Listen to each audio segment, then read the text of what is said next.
Youth Countdown is about to begin. Teams, please raise your hands.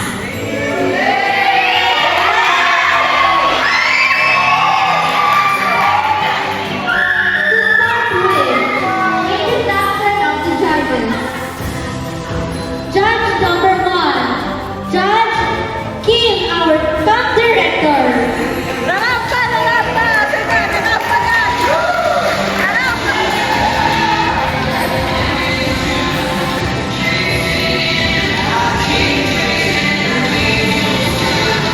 The second judge, Mr. Bernard, our youth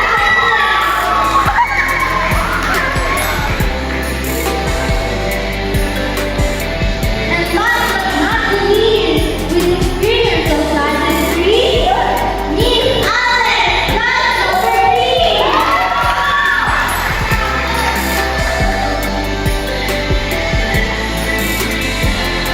For our criteria,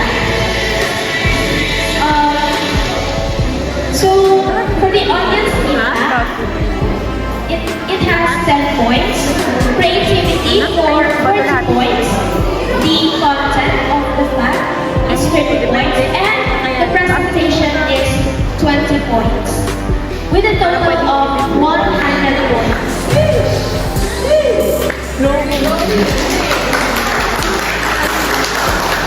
Also,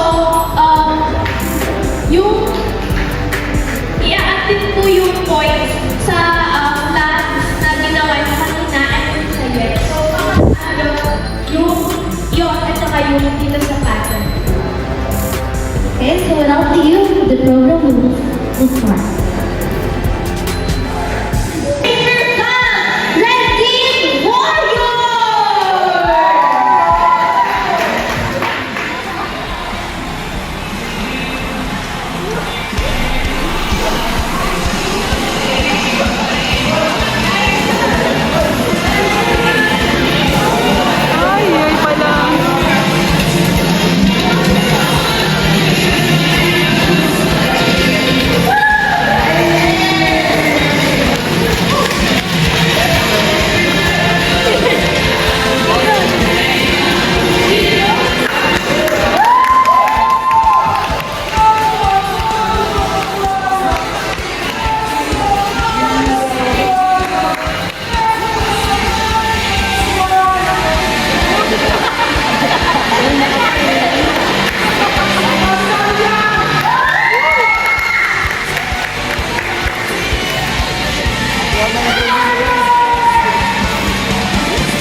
Please give a round of applause for our Red Team Warrior!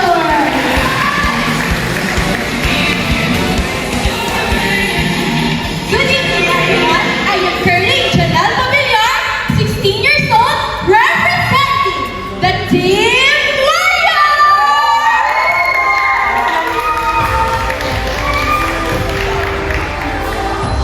Team!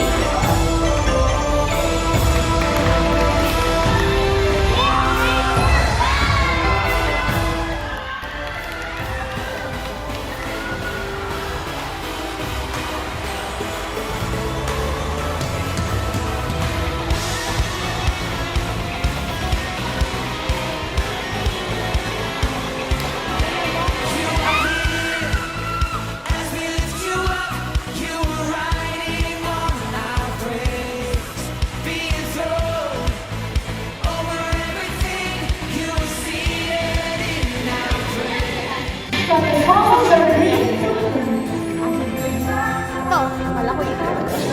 Tapos, yun ang papaliwanag din.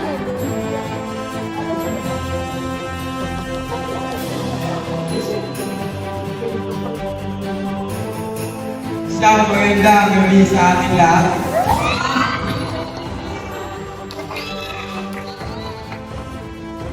Ako si Diwata, mula sa langit, nagsak sa lupa. At nasa inyong harapan, muli ang nag-iisang diwata sa bukang kawatan.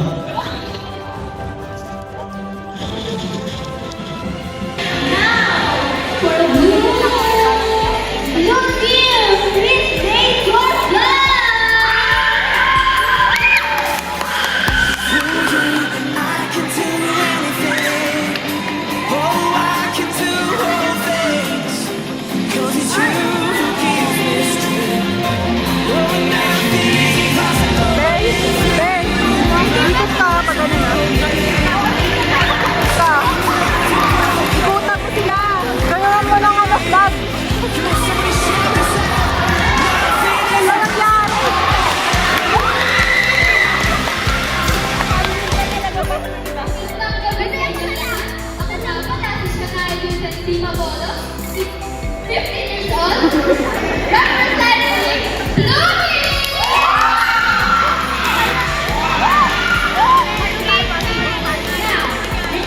Kaya mo yan. From yellow team, please raise your flag. Ganda niya. Ganda na ako. Lord, overall, there's nobody like you, no one beside you. That's what we're singing out to you. Let endless praise resound every night and day, and with no delay. Let endless praise resound. Let's go.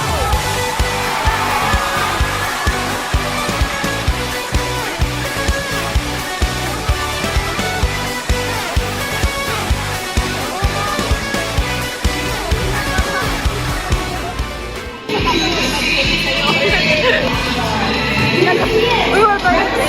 Ate, di ko kaya. Good evening, everyone. I am Sheka Aliga Ramos Lapis, and I am here representing Team Liwanag! Kaya mo yan. Kakabahan.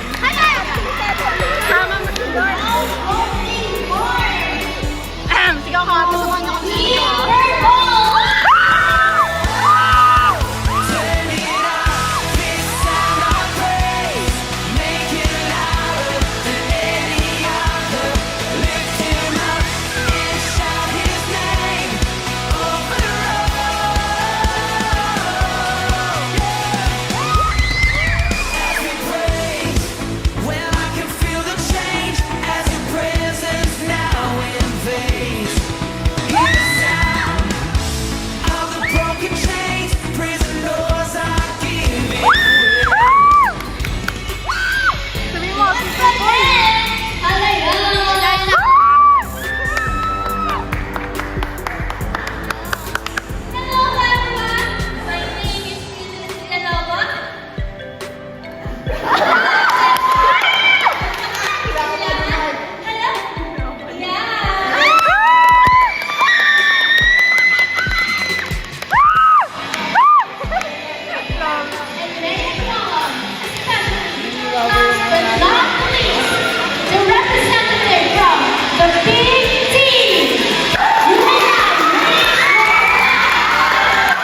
Okay, ang kailangan lang gawin is kukuha ka lang dito sa palabunutan at ang makukuha mo ay numero may kalagay na katanungan. Whoops! Ano ba yan? Tanong. Ang nabunot mo ay katanungan ay nabunot. Ang nabunot mo ay katanungan una. Wait. Eto. Kala mo, di ko dala. Eto na.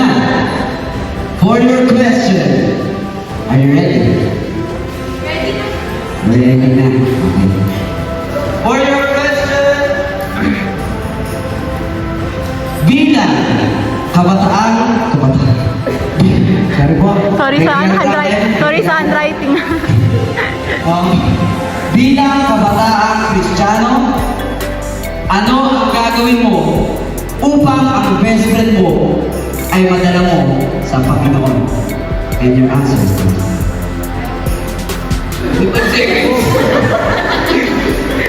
Thank you for that honor.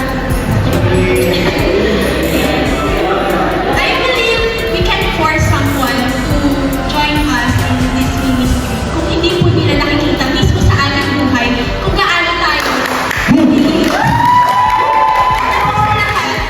Hindi po tayo makakapagdala ng kahit sino kaibigan natin dito by force. Naniniwala po ako na madadala po natin sila sa pamamagitan ng testimony mismo sa ating mga sarili. wow! Narawanan ko mula sa ating pero ay Magaling, magaling. tinatawagan ko ang Team Green. Ayan. Malay na ako. Ako'y mauupo. Kaya mo yan. Ready ka na ba? Ready ka na ba? Okay, bumunod ka muna kung ano katanong. Wait. Ano kaya ang mababat ko sa'yo? Let me see. O, madali ka to. Huwag kang kabahan. Kinakabahan ka ba? Medyo lang. Ayan. Thank you, thank you. Ang iyong katanungan ay sa number 3. Okay, hawakan. Okay, hawakan. Number 3 question ang tanong dito para sa'yo. Ano ang pipiliin mo? Magandang unbeliever o Kristiyano katamtaman na? Ang Julian. Thank you for Thank you, thank you. Thank you for that wonderful question.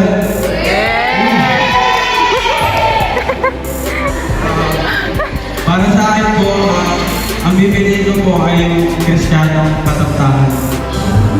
Bakit? Siyempre, as a Christian, parang parang kayo lang nararamdaman sa buhay. Parang, as a Christian, alam natin yung Sige! Kaya mo yan. Hinga. Kaya mo yan. as a Christian, alam natin yung mga pagsubok natin sa buhay na tinatawag. Ulit yung tanong. Ulitin ko yung tanong. Okay? Ano ang pipiliin mo? Magandang unbeliever o Kristiyano katamtaman na? Magandang unbeliever po. Ha? O, mali na ako sa dinig. Ulit. Okay, ulit. Ang ganda! For the Ang ganda!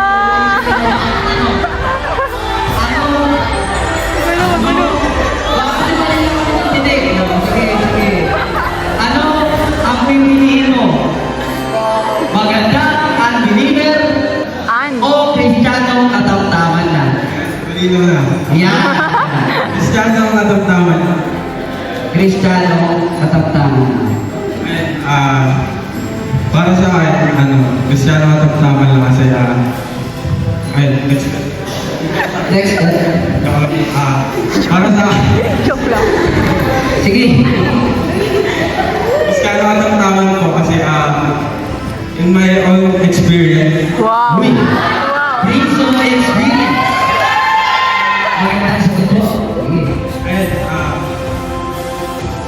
parang sa Kristiyano ang katamtaman ko kasi, kasi Oo, kwento mo. Huwag ka nang iiyak. Storytelling. Oo, kwento mo lang. Sige. Sige. You can Pala to do eh. that. Hindi ko Go. Ayun, first time ko sa church. Tapos, syempre, minsan, doon tayo makakakita ng inspiration, mga ganyan. Sino kaya? Ayun, parang doon ko nakilala si Lord. Tsaka, Dahil, ayun, parang hindi lang tayo dun sa na kailangan nagpapatuloy. Syempre, parang kay Lord. Ayun, doon po ako na-focus. Ayun lang po. ayan. Salamat. Salamat. Okay na yan. Is the Yun na, okay naman nga. Blooming!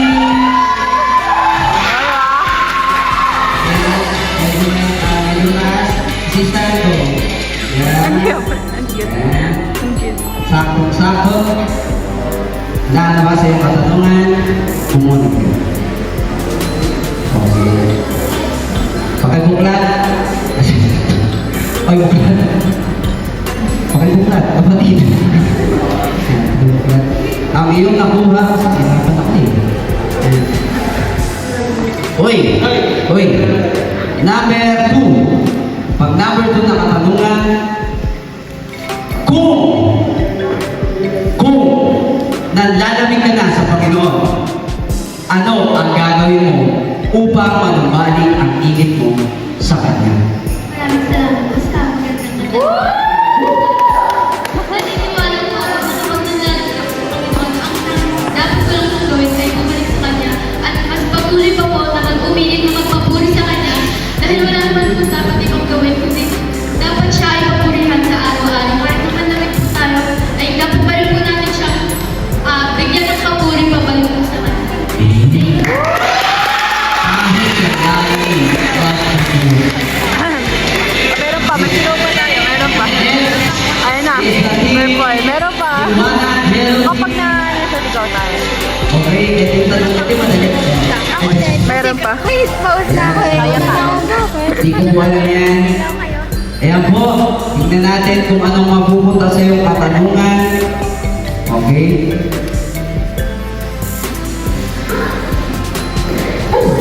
Oh, kinakabahan ka na. Number 6. Number 6. At ano sabi mo? Birthday mo. Tingin mo madali itong tanong na to para sa'yo? Dahil birthday mo? Okay, tingnan natin. No? Ang tanong, paano matutuwa sa iyo ang iyong mga magulang?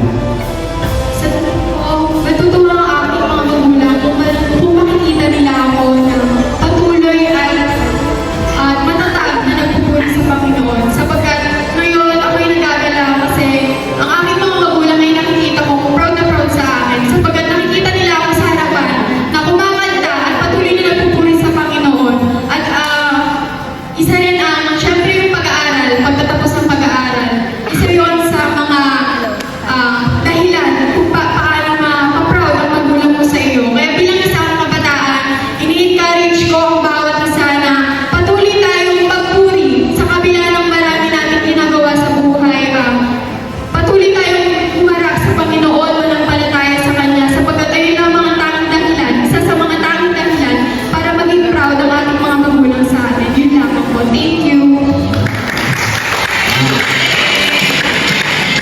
Thank you.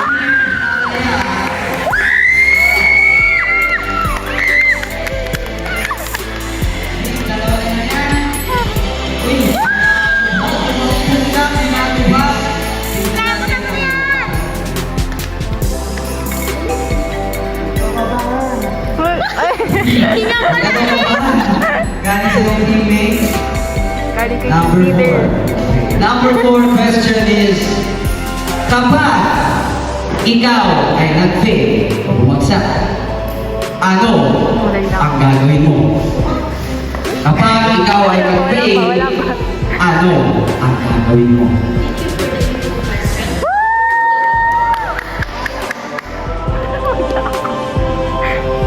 Ang gagawin ko po yan, gawin ko po itong aral para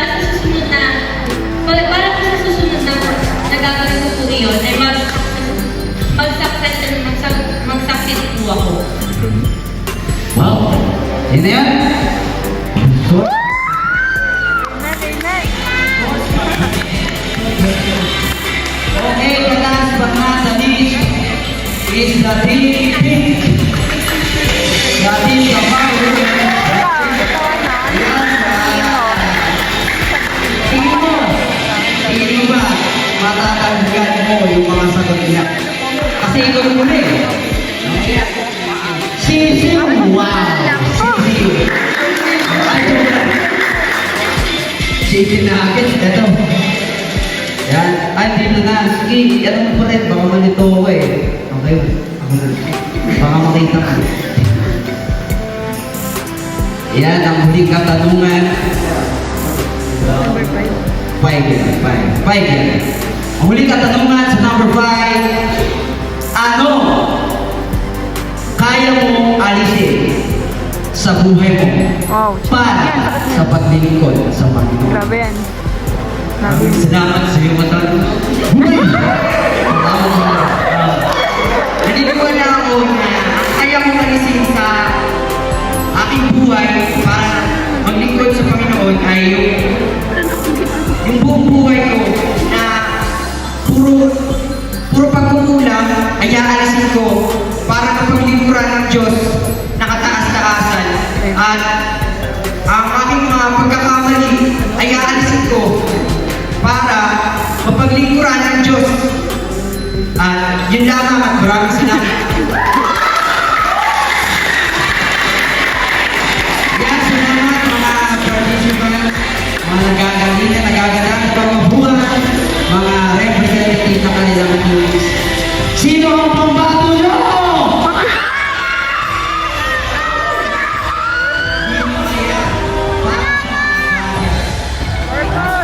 Ah, the best para sa kanila. Babalik na lang sa ating MC.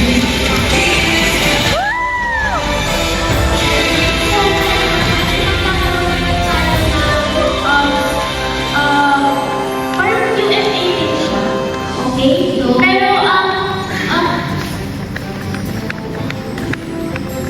Pero, ang gagawin, ang itatanong namin is about sa mga vlogs ninyo. Kasi, ginawa niyo yung Doon tayo. Bawi. So, parang for example, paano niyo po ginawa yung color map? Bawi siya, babawi tayo, babawi. Oh, di ba? Pwede. Pinabahan lang sa kanya. Ngayon, Ay, nakikita ko na. Nakikita ko na.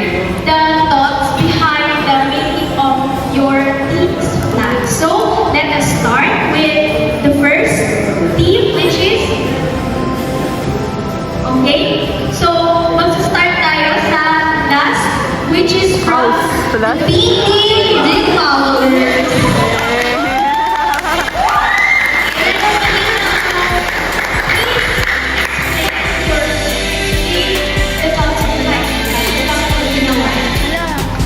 So ito yung explanation ng cross namin. So, ang simbolo ng cross is si God. At yung simbolo naman ng Bible is these words and command. Tapos, kaya namin yan inilagay sa gitna kasi siya yung pinaka-focus namin na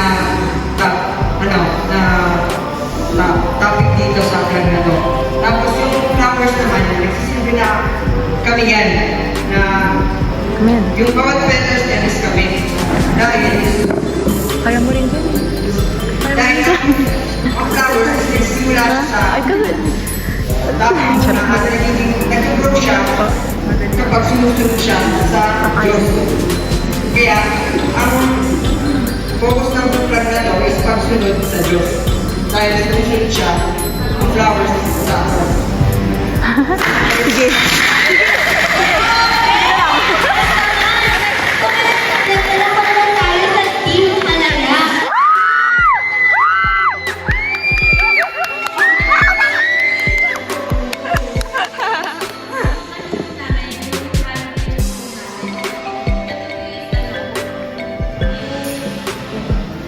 Ano po namin yung ito po yung content namin for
maganda tingnan nung pag malayo na.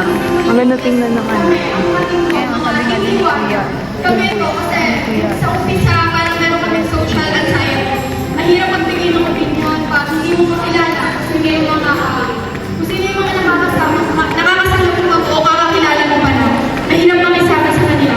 Pero nandyan si Lord. Sabi nga nila is may purpose kung bakit tayo dito. Nandyan si Lord na sa gitna siya para magkaroon tayo ng liwanag, which is yung pagkakaisa. Para magkaroon tayo ng pagkakaisa sa isang grupo upang mapagtagumpayan at mabuo yung club na ito.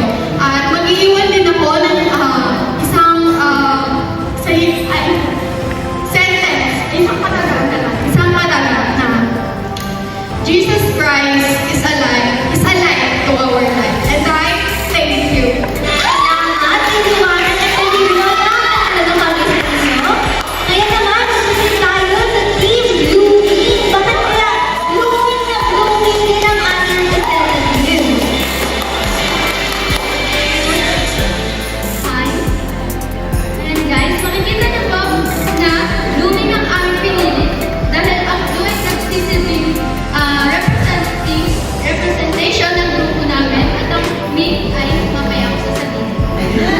Kasi naman ang patuloy na ito ay nagsisilbing bagong simula sa buhay natin bilang bago pa lang kami dito at hindi namin kilala ang isa't isa ay we make a way na magkakilala pa.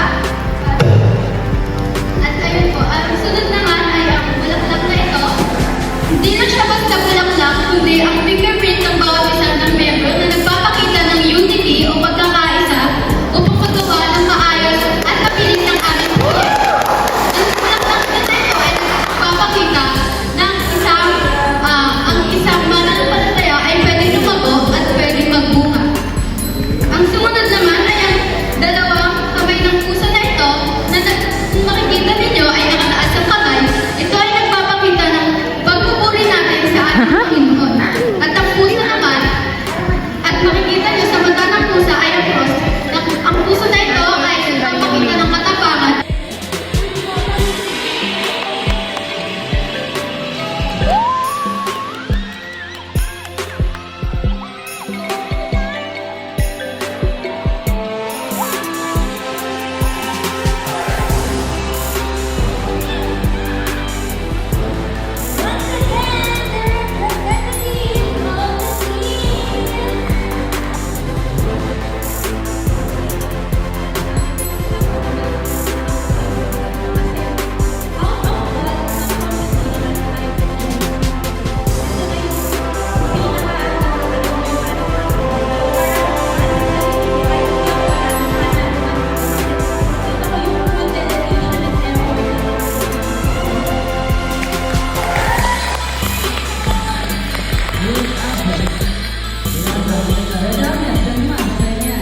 Kaya pag may mga kasama rin yung question and answers. Kami din.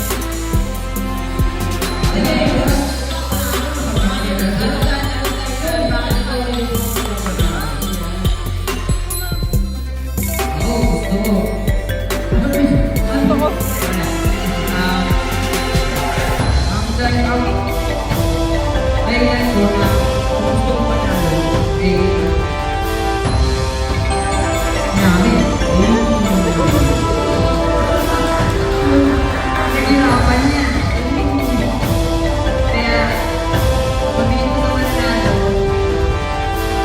Pinaghirapan namin ito, marami na kami.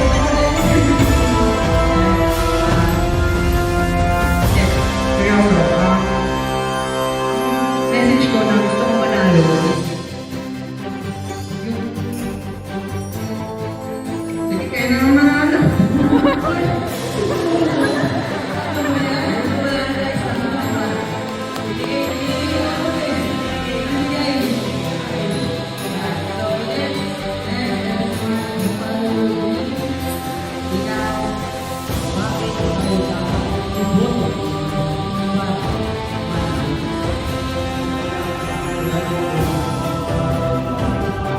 Hindi po nagkakan na panalo. Ang gusto ko lang po, Wala ka. ang panalo po tayo dito.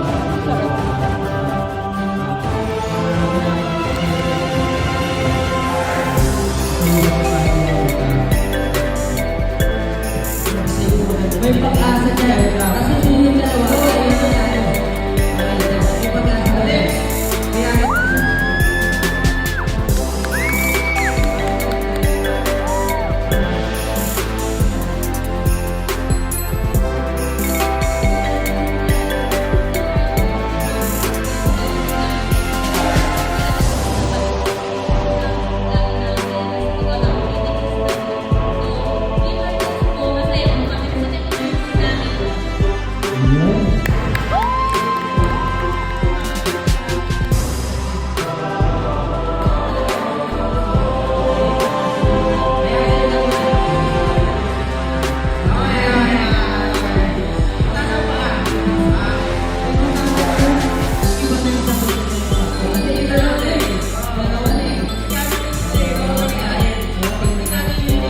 others.